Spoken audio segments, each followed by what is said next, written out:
Hello everyone, my name is Gus. Hi, I'm Woody. Today we have a video that was requested through our website, by the way, divetalk.com. We now have a place where people can go and request directly on our website. Plus, they can look at our bios. People are having a big time checking out our bios. Takes them a while to read yours. Right.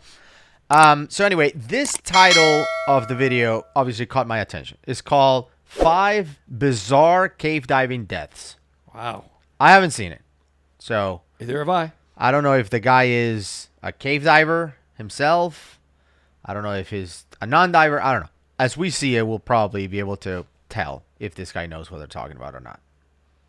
So Let's watch. let's give it a shot.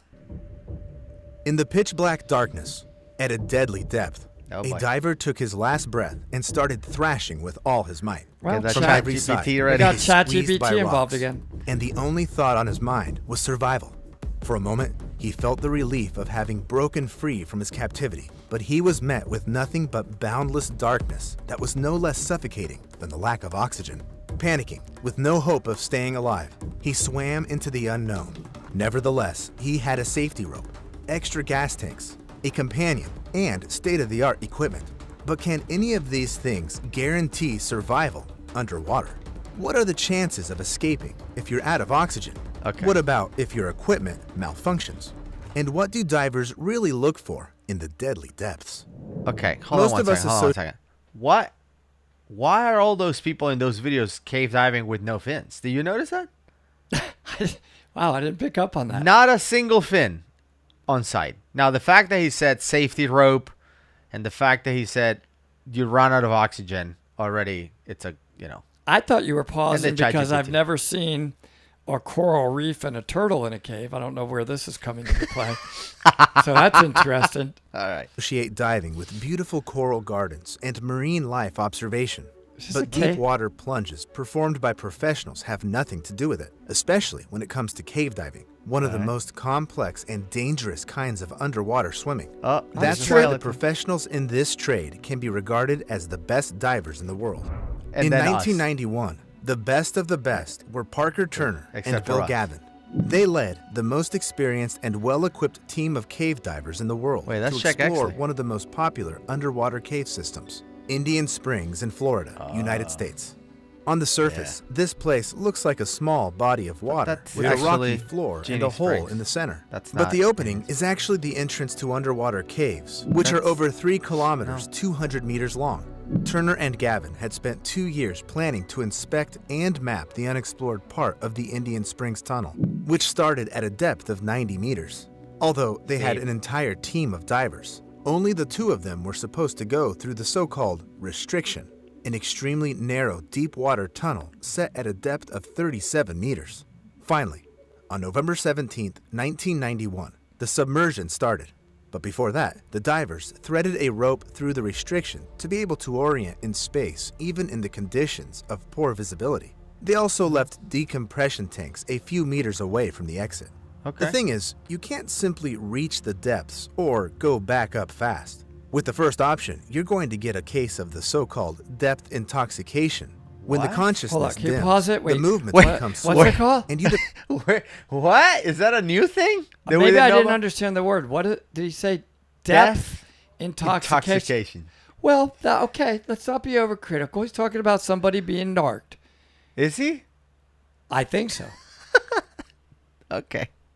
develop a I'm okay state with that. of panic, euphoria, or hallucinations. All right. Yeah. This is That's nitrogen why, for deep narcosis. diving, they use a special mixture of oxygen, helium, Yes. and nitrogen called trimix. Well, Yet it becomes a Trimix. problem if you surface too fast. That's true. In this case, you develop decompression sickness because the nitrogen that has accumulated in the body as the result of inhaling trimix starts bubbling right there in the diver's bloodstream.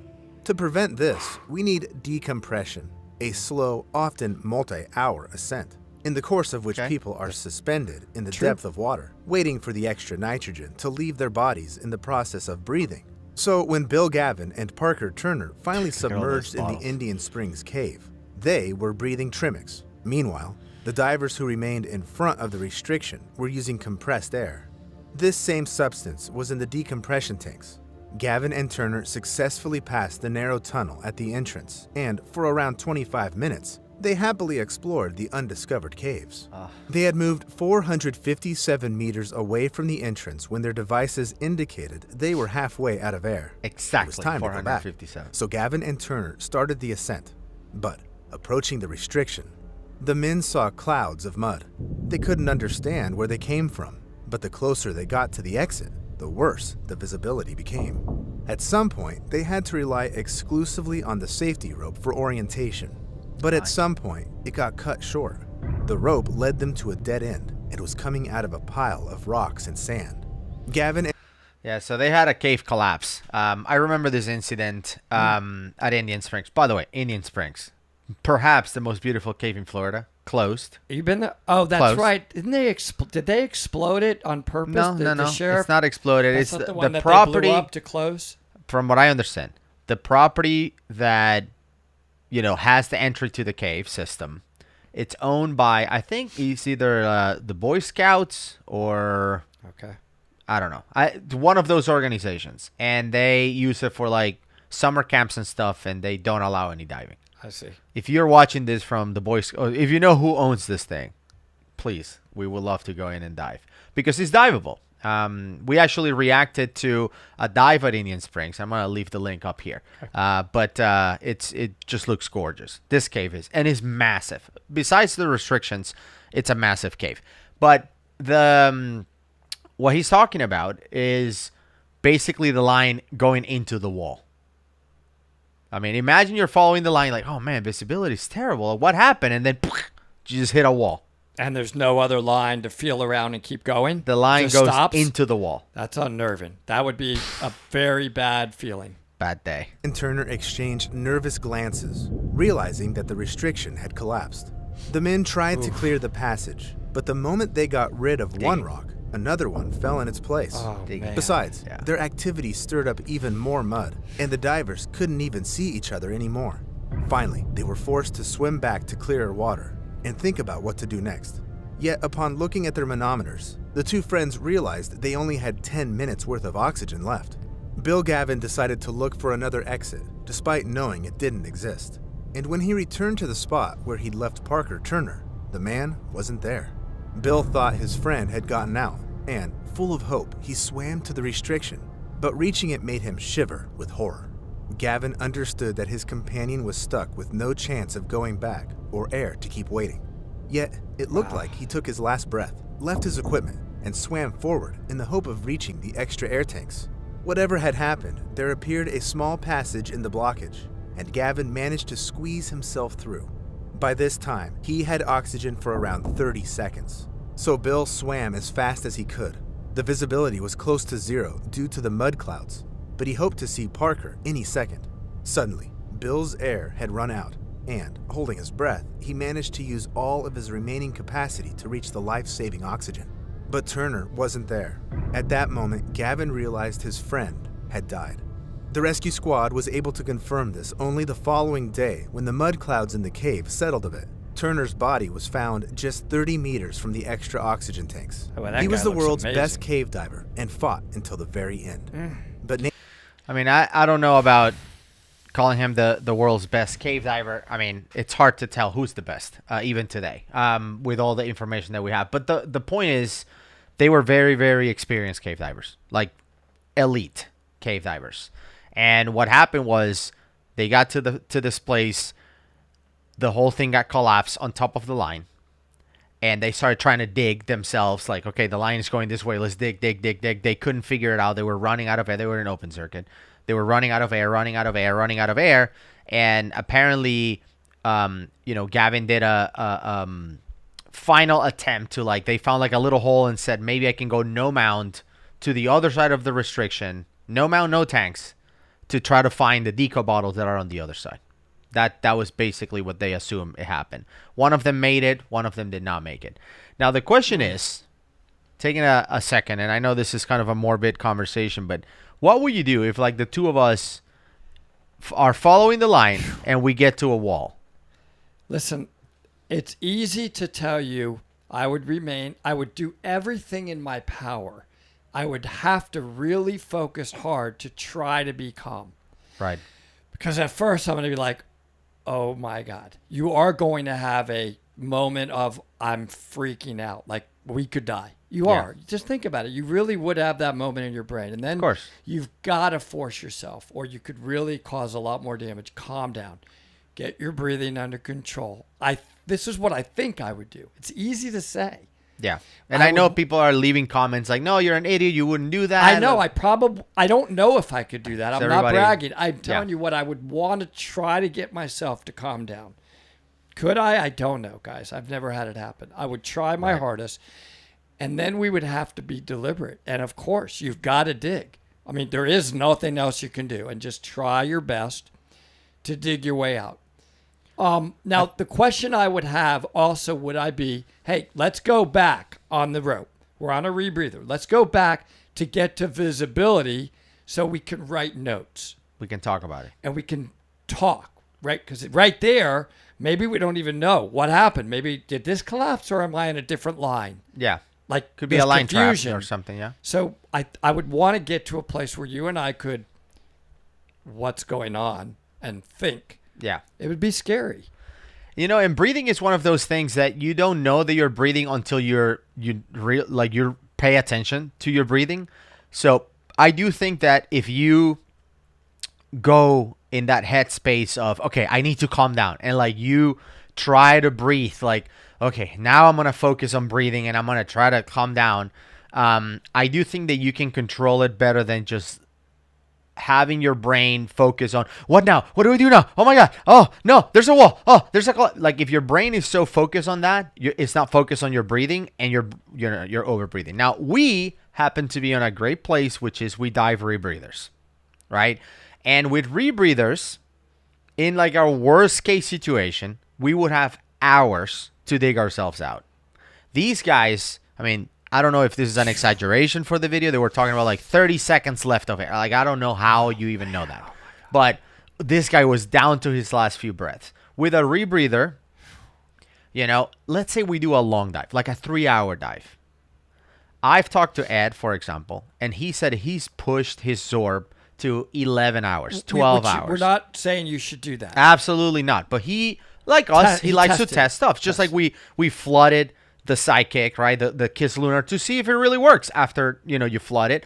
He also said, I'm going to try this thing and I'm going to see how long I can use this Zorb for. And he went past 11 hours, like 15 hours, something crazy like that, right? Now, we change Zorb every 6 hours on the Sidewinder, but Ed did it for like 15 hours or something. So, worst case scenario, we're coming back from a 3-hour dive. We arrive there. We have like 8 hours to figure this out. You know, but let's be conservative. Let's say you have 4 more hours. Like, the time is on our side, unless we have to bail out, which is what could happen if you panic and rip some hose off, flood your rebreather, do something stupid. Or overbreathe it, right? If you Or- start freaking out, yeah. you could actually cause yourself to have a CO2 hit. You're breathing so fast it doesn't have time to dwell in the sorb. Yeah. And that makes you breathe even more. It's a vicious cycle, right? Yeah. Listen, all I want to say is that it's really easy to be armchair quarterbacks, isn't it? Of course, of course. I don't know how we would handle it. And Yeah. that is the real truth, Gus. We Yeah. don't know. I don't want to ever be in this situation. Of course. And I'm only telling you what I would hope we could manage to do. Maybe we could get ourselves into a place where we could communicate and try to help each other get out of this mess. Maybe. But it's deadly. You are facing a deadly situation. I will say that if there's anything positive that comes out of this conversation is that I didn't make fun of stabbing myself in the heart. That was pretty hard, you know, given the topic that we're having. I know people were like stabbing yourself in the heart. They're already commenting, but I didn't make fun of it. So I get a plus for that. I don't know how many Won comments you this could get battle. for that. But Indian Springs remains one of the most popular and difficult diving spots. No, but it's far it's not from popular. being the only one. Nope. It can be challenged by Four Sharks Blue Hole in the Bahamas. I didn't know It's about a this. 10-meter wide, narrow coral basin, Beautiful. which gradually widens and gives way to the Kalik Cavern. It goes down to a depth of 60 meters, but in its distant upper corner, there's a narrow crack that has attracted divers' attention. In 1997, one of them was Rob Parker, a skilled yeah. English speleologist, mountaineer, and know one this of the world's best divers. That year, he was invited to shoot a documentary about the Bahamas' blue holes. Rob prepared for the submersion by diving with his companion, Dan Malone.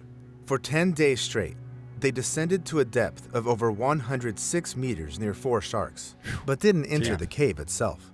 So, when the divers were given 2 days to rest before the start of the filming, Rob decided to secretly dive into the Kalix Cavern and explore the dangerous opening in its distant corner. There were rumors that it hid an enormous chamber with previously unseen sceneries. Parker was an adventurer, so Malone didn't even try to talk his companion out of it, deciding to go with him instead. The other divers who learned about their plan decided to join the two men to support them. Rob and Dan waited for the moment when there were no strong currents in the cave and started their descent. As it turned out, the crack they'd been planning to swim through got as narrow as 60 centimeters. So the men had to take off their oxygen tanks and drag them behind. God, this is At some killing point, me the with the passage oxygen became tank. so narrow that the divers couldn't move. Dan Malone was frantic, trying to figure out what to do, when suddenly he saw that, by some miracle, Bob had squeezed himself through and disappeared.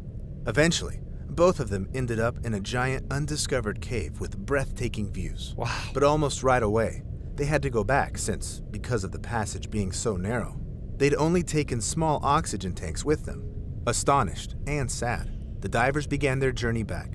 But at a depth of 76 meters, Dan ran out of Trimix. He was almost 10 meters deeper than previously planned, but had no options other than to switch to compressed air.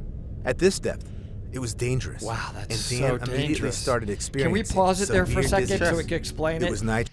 The reason I don't know what his mix was, but it sounds like if that mix wasn't set up for the proper depth, you could convulse because your oxygen is too high and your body can only take a certain level of partial pressure. You could immediately convulse and die. Yep, That's super risky. absolutely. Man, I'm shaking. This one is one of the scariest ones I've ever heard. Nitrogen narcosis. It was like he downed a dozen bottles of beer in That's one the go. other problem. But Malone Cirrhosis. was an experienced diver and managed to stay calm. Dan was slowly moving forward and gradually returned to the narrow crack. There, as usual, he looked back to make sure Rob was also doing all right.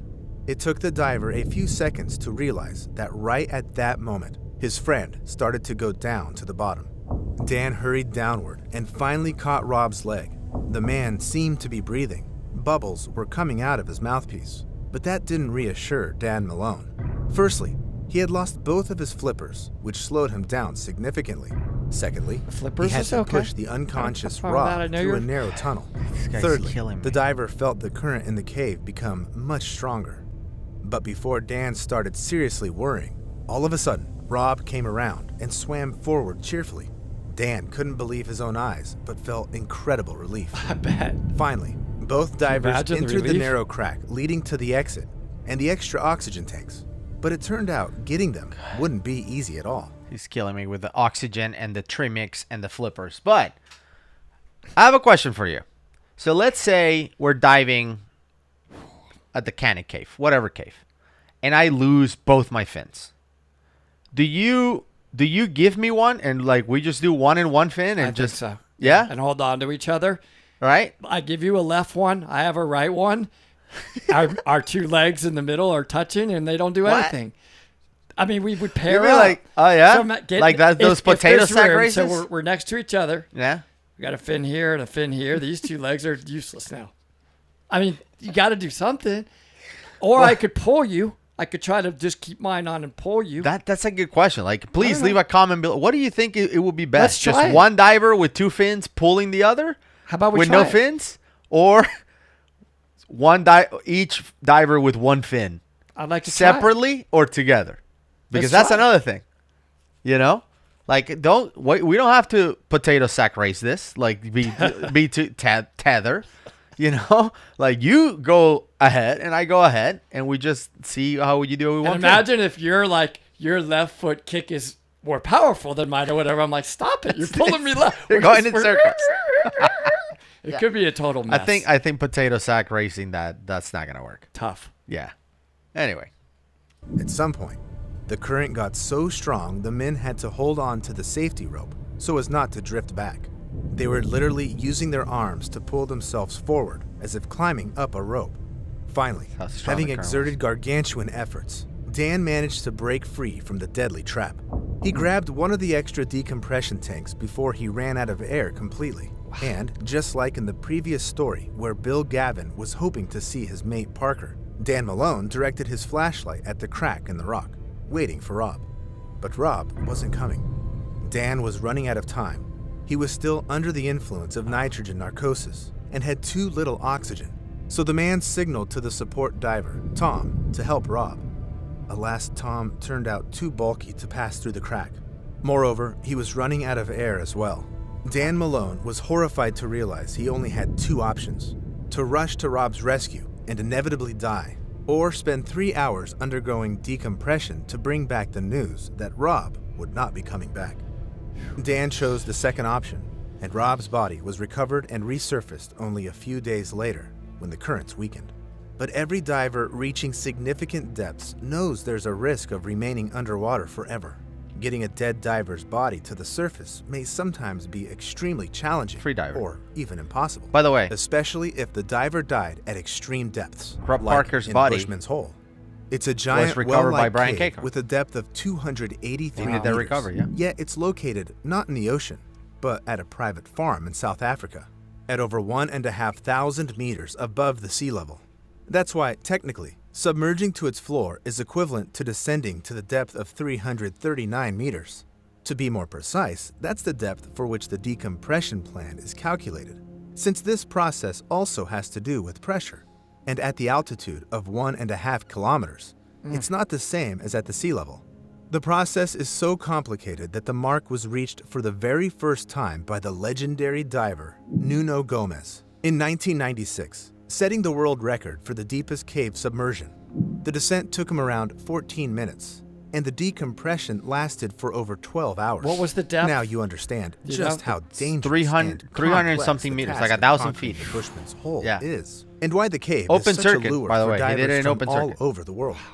One of them was a young South African extreme enthusiast, Dion Dreyer, who was 20 years old back in 1994. The young man had around 200 submersions under his belt when a group of divers offered him to join in their exploration of Bushman's Hole. Dion was thrilled as he dove into the seemingly small puddle, passed through the narrow vertical tunnel, and found himself in one of the world's biggest freshwater caves. The group of divers successfully reached the planned height of 150 meters, although they couldn't see anything except pitch black darkness. They got what they came for. I mean, think They about going conquered to Bushman's 500 Hole. feet Still, and still the look group was in darkness for going a slow forward. ascent with Going lengthy down. decompression. So, the divers started making their way back, keeping an eye on each other's condition. The man swimming before Dion checked whether he was all right from time to time. The young man gestured that everything was great, and they continued moving. But at one point, when the older diver turned back to check on Dion, he didn't see him anymore. Only a dim ray of light was coming from the depths. Horrified, the diver realized it was Dion's flashlight drowning with him. The man stopped the other group members and swam downward as rapidly as he could. But Dion was falling too fast and ended up at a deadly depth. No one from the group could do anything. With a sense of terrible hopelessness and the realization of Dion's death, the divers had to continue their many-hour decompression process. Upon reaching the surface, they called the rescue team. The rescuers sent a robot to the bottom of Bushman's Hole, but didn't manage to find Dion's body. The young man's parents were devastated. Not only had they lost their son, but they were also deprived of a chance to give him a proper goodbye. The Bushman's Hole became his grave, so they installed a memorial board there. Years passed, and the memory of the tragedy began slowly fading until 10 years later, Dave Shaw dived into the cave. This experienced 50-year-old diver became the third person to have reached the mark of 244 meters in Bushman's Hole. 800 feet. Shaw got to the cave's very bottom. He was pointing his flashlight at everything around him when suddenly he saw a human body. Dave immediately realized it was Dion Dreyer. The man tried to get the body up to the surface, but the deceased diver's oxygen tanks were stuck. So Shaw marked the place to find the body the next time he'd return and went up to the surface. He informed the police about his find and announced to his colleagues and Dion's parents that despite everything, He was going to recover the young man's body from the cave's floor. It was a complex operation, so the preparation for it was very careful. Almost 10 divers were supposed to stay at different depths and hand each other Dion's body, which Dave had to wrap into a special bag.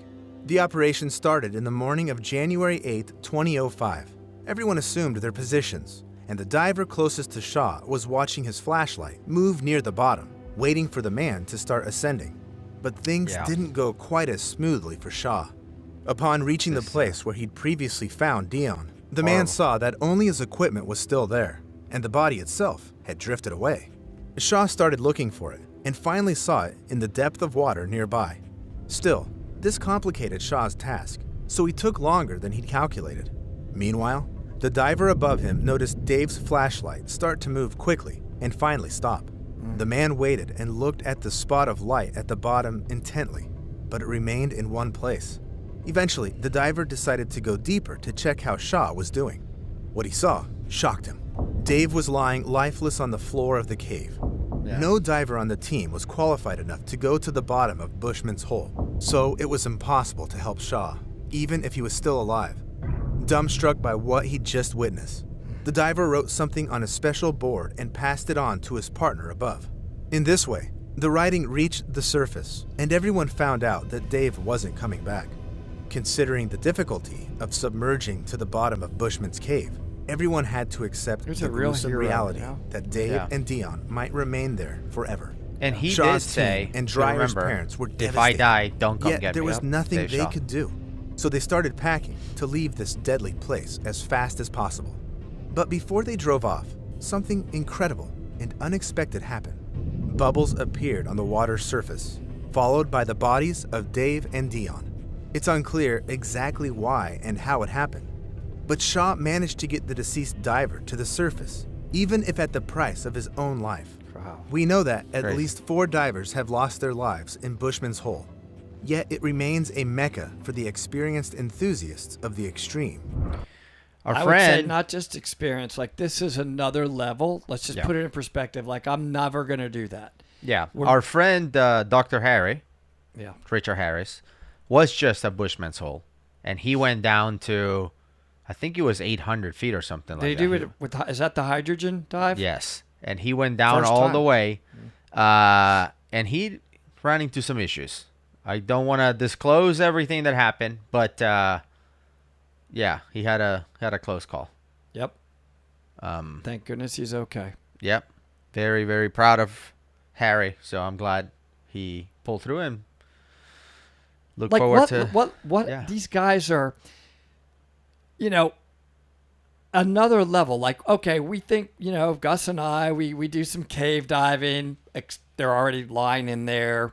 Yeah, Many cave divers have been in there. This is this is a whole new level. deadly with almost any mistake level. Right. Nevertheless, some places are even more dangerous than this cave, and they have this kind of reputation for a reason. The American city of Santa Rosa in the state of New Mexico boasts its own blue hole. Well, It's we're familiar popular with this one both too. experienced divers and beginners. This reservoir is a natural artesian well with crystal clear water. From above, it looks like a small lake with a diameter of 24 meters, almost doubling in width near the bottom. The cave's depth is also 24 meters, but these parameters don't seem like anything compared to the deadly places we discussed previously. So why are we talking about Santa Rosa Blue Hole? That's because at the bottom of this natural pool, there is an entrance to a cave system. The unknown tunnels were first explored by 2 beginner divers in 1976. But Santa Rosa Caves turned out to be too harsh with amateurs. The men got lost in the underwater rock maze and died. The search and recovery of their bodies was a challenging task for the local rescue team. Entering the caves required impeccable diving skills, and the rescuers had no map for orientation in the tunnels. Still, they managed to find and surface the dead divers' bodies. Moreover, in the process of the search, the rescue team explored a part of the caves and reached a depth of 58 meters. However, the underwater tunnels turned out to be so dangerous that the landowners sketchy. decided to block the entrance to them with a metal grid. It stayed there for 40 years, until 2016, when a group of professional explorer divers was authorized to map the forbidden caves. All of them were super experienced divers, so the expedition had the best possible planning. The first person to enter the cave was supposed to be Mike Young, and in the meantime, his colleague, Shane Thompson, was supposed to stay on the ground, in the reserve, so to speak. Thompson used to serve as a diving instructor for the U.S. Navy and had around 20 years of experience.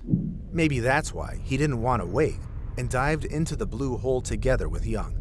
And it was Shane who was the first to push through the narrow passage to the cave system. Apart from it being pitch dark, the divers had also disturbed the sediment that had been gathering at the bottom for 40 years. So, this Super tight immediately cave, caused a Mike said. significant drop Yeah. in visibility, and the flashlights were almost of no help in the muddy water. Still, the divers kept on moving, and soon Shane noticed a tunnel that seemed to be leading to a large cave. But the muddy water and the optical illusion stopped the men from seeing the whole picture. This is a good video. The This is reality what was that the cave diving tunnel looks got like. much narrower I was before just thinking turning that. into a wide That's really cavern. well done. Yeah. So, moving while Look at relying that. almost That's Mike. exclusively on touch, Shane reached the narrowest spot and got stuck. Moreover, due to poor visibility, Young didn't notice at first that something had gone wrong and wanted to pass by his companion, but got stuck as well. Nevertheless, he kept calm and realized that the only right option was to return to the previous place. Yet Shane, for some reason, lost his self-control and started thrashing as if in a seizure, hitting his fellow diver with his flippers I and remember trying Mike to push forward. saying this. At Yeah. first, Young, who successfully reached the wide tunnel, didn't understand what had happened.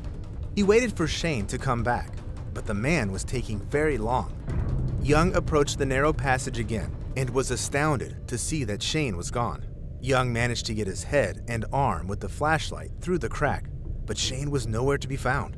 The man had to decide whether to risk getting stuck and possibly dying to find Shane, or to leave his teammate behind.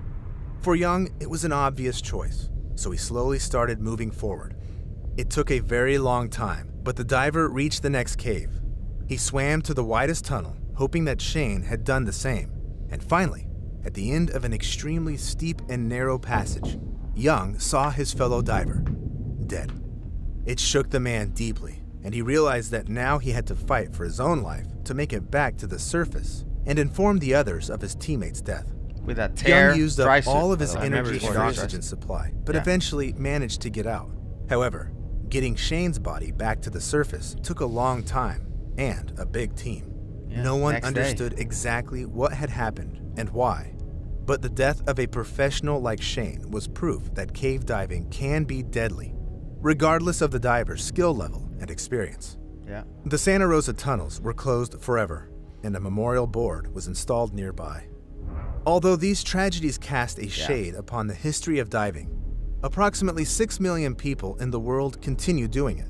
Still, That's it? experienced Only 6 divers million warn divers? that the ocean and caves must Gotta be be more, treated no? with responsibility and respect, How old's this? I or don't know. they can take cruel revenge. What is your opinion? Is it worth it to try and get a dead diver's body to the surface, no matter how serious the risk is? I mean, I don't. That to answer that question, you really, really got to know what you're doing. I mean, not only just know what you're doing. That it's not just knowing what you're doing. It's more about you are the type of person that is willing to sacrifice your own life to potentially do a good deed like that, because Yeah. you have to accept that there's a good chance that you could die. This one was scary, man. It makes me say, I'm so not doing that stuff. I don't Right. want to do that stuff. I don't Well, have a desire, in other words, to be in to- that level. To answer that question that he asked at the end, is it worth going to get the body, of a dead diver in a cave? I think the answer is it depends. I think that the vast majority of people that die in caves are not doing dives like this, right? They are the open circuit divers that are perhaps an open circuit diving instructor that thinks they can do in a cave, and they go in and run out of air and they get lost and die. In caves that are simple, like Peacock Springs, that type of, nothing extreme like what these guys were doing. If you dive at 900 feet deep or whatever, is it worth going to get you? No. The answer is no.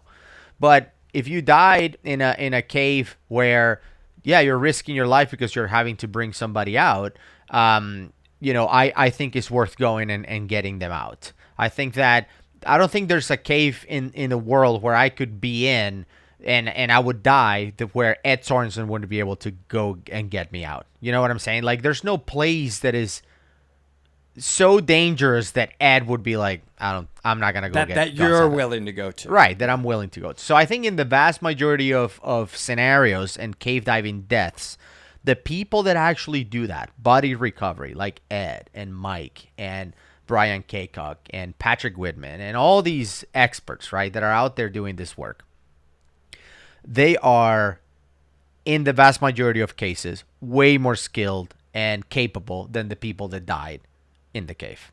So for those people, I think that in the vast majority of cases, yes, they should go. They are willing to do it and they have the skills to do it. But in some of the other extreme cases, like Dave Shaw, no. The last example that they talked about was, I believe, the very first Mr. Ballin story that we reacted to, and we brought Mike to discuss it. We brought Mike into the show as a guest. Look, it was a very early video. The audio was terrible. I get it. It was in our most, proudest moment in Dive Talk history. Maybe we should have that conversation with Mike and record it. Because I interrupted him pretty much every 5 seconds. We were learning. We were just talking. But we learn a lot. There's a lot more details on that. I believe that the way Shane died was because he ripped his computer out of the cord. So, like, imagine like our petrol or whatever. He ripped it out of the wire, so he bailed out. And then he got caught in the process, and he couldn't... Mike goes into this in some detail, but I think we should probably revisit the story. But in case you haven't seen it, I'm going to leave it right here. Go check it out. Intense video today. I do want to go diving basically at all these places except the last one. The Blue Hole in Santa Fe is closed. And I talked to Mike about it offline. Like, Mike, are you sure they cannot even open it? He's like, absolutely, they shouldn't open it. I don't want to go in. Once he said I wouldn't go in there, I'm like, okay, then I for sure won't go in there. This video for me was just super humbling. In other words, I'm so not in that level. I'm not. Right, I'm we're not. I'm just not even close. So We're not. It's scary. These guys are another level. And okay. We'll see you on the next one. See you, everybody.